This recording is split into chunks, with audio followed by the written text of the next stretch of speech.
Two women on an absolute collision course here. 4 times the world champion, the world record holder, Chebet or Kipyegon for gold. It begins with footsteps, the sound of spikes striking the Tokyo track. Kenyan athletes are literally on fire. Will Kenyans now tell us their recipe?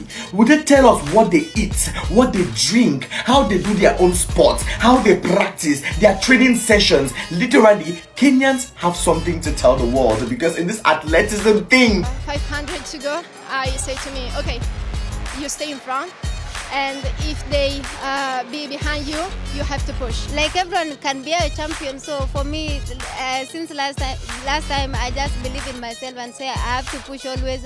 I have to believe in myself and I have to remember like I'm a champion. Bagging 11 medals and finishing second only to the US. A roar rising from the stadium, flags waving in red, green, black and white. September 2025 will be remembered as the month when Kenya once again stamped its name in history. On the women's 5,000 meters track, 2 queens fought side by side. Faith Kipyegon, the legend of the 1,500 meters, against Beatrice Chebet, the rising force of long distance. With 100 meters left, the stadium was holding its breath. Faith pushed, but Chebet surged. With a powerful kick, she flew past and claimed gold. Chebet had already won the 10,000 meters. Now, she was champion of both, a rare double, a moment of destiny. The medals kept coming. Lilian Odira in the 800 meters ran the race of her life. For the first time in decades, a Kenyan woman became world champion in this event. In the marathon, Paris Chepchirchir again showed her unmatched stamina, proving why Kenyan women dominated in the roads of the world.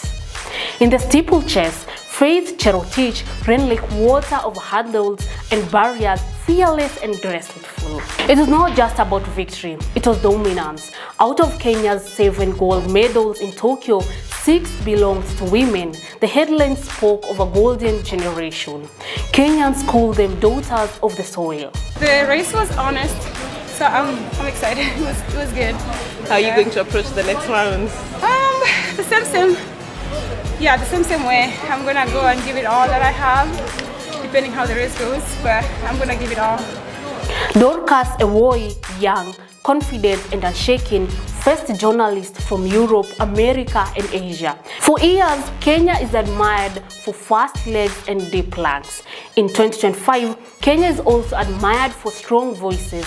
Interviews are being replayed across networks showing young athletes speaking English with confidence. I never take any medal for granted because, we are all strong. Women are coming up and we are happy to have strong women in sport, which, dream of. There are losses too.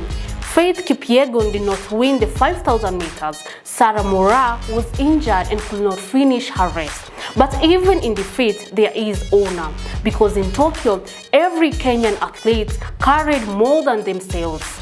They carry the weight of a nation's pride. When the championships ended, Kenya stood second on the medal table, behind only the United States. But numbers alone cannot explain what Kenya has achieved. The true victory was in how the world saw Kenya, not just as land of runners, but as the land of voices, mothers, champions and role models. The takeaway is clear. Kenya's athletes have broken barriers. They have shown that to win, it is not only to cross the finish line, but also to stand tall before the world and speak with dignity. They have shown that you can be a mother like Odira and Chepchirchir and still rule the track. They have shown that from the small villages to Tokyo, the Kenyan dream burns bright.